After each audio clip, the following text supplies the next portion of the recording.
Hi everyone. आप सभी स्वस्थ और मस्त होंगे। मैं भी ठीक हूँ। स्टोरी का नाम मिलके भी हम ना मिले, एपिसोड 35। अब तक आपने सुना था कि वो औरत चली जाती है वहाँ से। उसके जाते ही प्रांजल अपने दोनों हाथ बांधकर सिया के सामने खड़ी हो जाती है। सिया कहती है, क्या हुआ, ऐसे क्यों खड़े हो? प्रांजल बोलती है, क्या किया अभी तुमने? दिमाग खराब है क्या तुम्हारा? अभी अभी तो तुम मुझे मिली हो और मुझसे दूर रहने की भी प्लानिंग कर ली। तुमको पता भी है मैं कैसे रहूंगी रात भर तुमको देखे बिना? सिया कहती है, इतना भी आदत मत डालो मेरी। जिंदगी का क्या भरोसा, कभी ऐसा भी हो सकता है कि आपको मेरे बिना जीना पड़े। फिर कैसे रहोगी आप? प्रांजल सिया के होठों पर अपना हाथ रख देती है। कहती है, चुप, एकदम चुप। इसके आगे एक लफ्ज भी मत बोलना। मैं तुमसे वादा करती हूँ, हमारी लाइफ में ऐसा पल कभी नहीं आने दूंगी। हर उस मुसीबत से लड़ जाऊंगी जो हमें अलग करने की कोशिश करेगी। सिया प्रांजल की आंखों में डूब जाती है।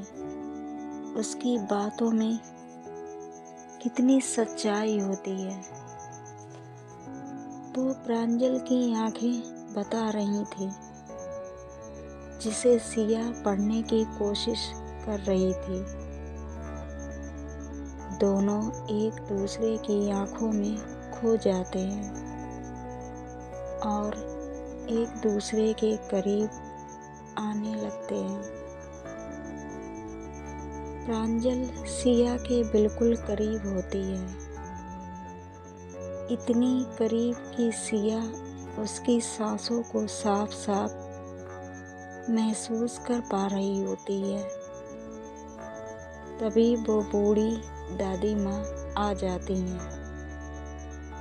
कहती हैं, ये क्या कर रही हो तुम लोग?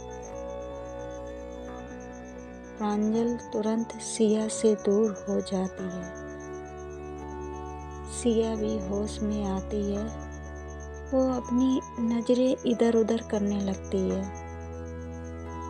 प्रांजल देखती है कि बात बिगड़ने वाली है, तो वो कहती है, वो दादी क्या है कि हाँ वो ना सिया की आंखों में कुछ चला गया था। इतनी तेज हवा आ रही है ना, इसलिए तो वही मैं देख रही थी कि क्या है। वो बूढ़ी दादी भी प्रांजल की बातों में आ जाती हैं।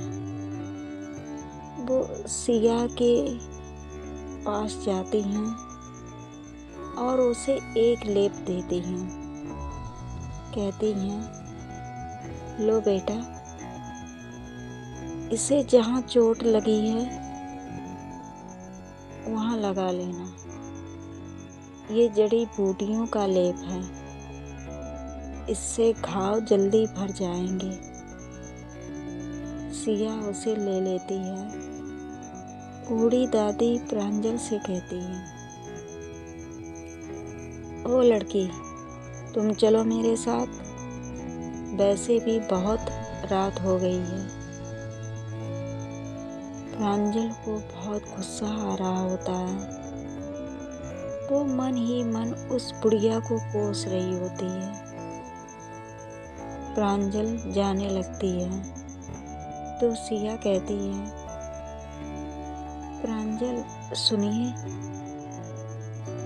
प्रांजल खुश हो जाती है कि चलो फाइनली सिया ने मुझे रोक लिया। वो खुश होकर कहती है, हाँ बोलो। सिया बोलती है, वो मेरे पैरों पर आप ये लेप लगा दोगी? मुझसे नहीं लग पाएगा, इसके बाद आप चले जाना। प्रांजल के तो सारे अरमान एक पल में धूसरित हो जाते हैं। वो कहती है, ठीक है। बूढ़ी दादी वहाँ से चली जाती हैं। प्रांजल सिया को सहारा देकर बेड पर बिठाती है। फिर वो खुद नीचे बैठ जाती है। सिया के पैरों को अपने घुटनों पर रखती है। ये देखकर तो सिया को और ज़्यादा प्यार आता है प्रांजल पर। वो उसे प्यार से देखने लग जाती है। सिया की साड़ी को थोड़ा सा ऊपर करती है। फिर लेप जहाँ चोट लगी होती है वहाँ लगाने लग जाती है। वो बहुत प्यार से फूंक मार कर वो लेप लगा रही होती है जिससे सिया को दर्द ना हो, और सिया बस पागलों की तरह उसे देख रही होती है। प्रांजल जब लेप लगा लेती है तो पूछती है, ये तो हो गया? तुम बता रही थी कि तुम्हारे घुटने में भी चोट लगा था। सिया बोलती है, हाँ। प्रांजल कहती है, ओके, एक काम करो, लेट जाओ। सिया बोलती है, क्यों? प्रांजल कहती है, तो क्या ये लेप तुम्हारे सिर पर लगाऊंगी? सिया कुछ नहीं बोलती, वो लेट जाती है। प्रांजल सिया की साड़ी ऊपर करने लगती है। सिया उसके हाथों को पकड़ लेती है। कहती है, ये क्या कर रही हो आप? प्रांजल बोलती है, पागल हो क्या? अगर साड़ी हटाऊंगी नहीं तो ये लेप कैसे लगाऊंगी? सिया कहती है, नहीं रहने दो, मैं लगा लूंगी। प्रांजल बोलती है, अच्छा, तुमको शर्म आ रही है? जैसे मैंने तुमको इससे पहले ऐसे कभी देखा ही नहीं है। सिया शर्मा जाती है और कहती है, अच्छा ठीक है, मैं हटाती हूँ अपने अनुसार। वो बस थोड़ा सा साड़ी हटाती है जिससे उसके सिर्फ थोड़े से पैर दिख रहे होते हैं। प्रांजल गुस्से से उसकी ओर देखती है। सिया बोलती है, अरे बाबा, हटा रही हूँ ना, ऐसे क्यों घूर रही हो आप? वो थोड़ा सा और हटाती है। प्रांजल गुस्से में उस लेप की कटोरी को वहीं जोर से रखती है और कहती है, लो खुद ही लगा लो। फिर वो वहाँ से अपने पैर पटकते हुए चली जाती है। सिया हंसने लगती है और कहती है, उफ, इनका गुस्सा भी ना कितने प्यारे लगते हैं जब ये गुस्सा करते हैं। इनको परेशान करने में भी गजब का सुकून है। फिर अपनी बातों पर गौर करती है और कहती है, एक सेकेंड, ये मैंने अभी क्या कहा? ये करते हैं इनके, ये कैसे शब्द मैं प्रांजल के लिए यूज कर रही हूँ, बट जो भी है बहुत प्यारा है यार। कितना अच्छा लगता है ना ऐसे बोल के हाय, मैं मारी जावा। वो शर्मा के अपना फेस छुपा लेती है। इधर प्रांजल दादी के रूम में सोने जाती है। वो देखती है कि वो बूढ़ी औरत पूरा बेड कवर करके सोई हुई होती है। प्रांजल अपना सिर पकड़ लेती है और कहती है, ये देखो, ये मोहतरमा अकेले पूरा बेड कवर कर ली, अब मैं कहाँ सोऊं? वो जाती है, दादी जी के हाथ को थोड़ा साइड में करती है, फिर उनके पैर को थोड़ा साइड में करती है, तो उसके लेटने भर की जगह बन जाती है। वो वहीं लेट जाती है। थोड़ी ही देर बाद वो बूढ़ी दादी जोर जोर से खर्राटे लेने लगती है, जिससे प्रांजल को सोने में बहुत प्रॉब्लम हो रही होती है।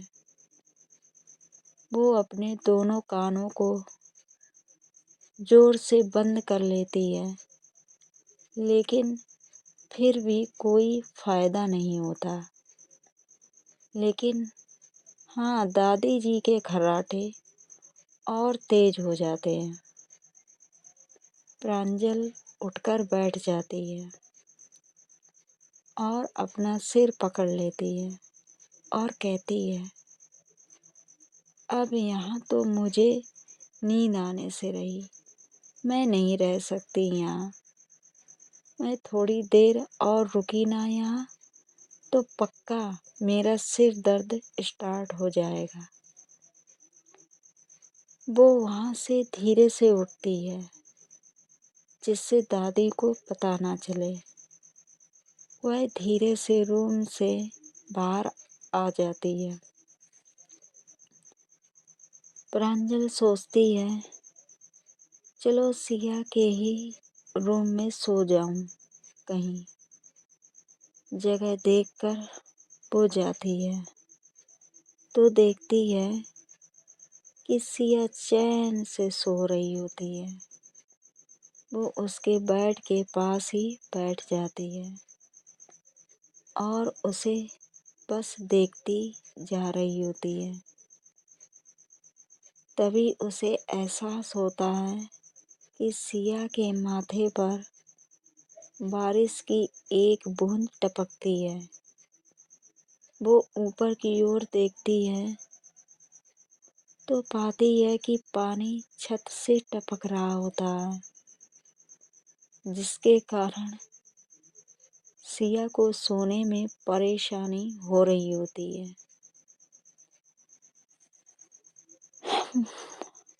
मैं आप सभी को बताना चाहती हूँ कि इतने दिनों से मेरी तबीयत खराब हुई थी, इसलिए मैं स्टोरी नहीं दे पा रही थी। अब पूरी कोशिश करूँगी डेली स्टोरी दे पाऊँ। Bye bye, see you.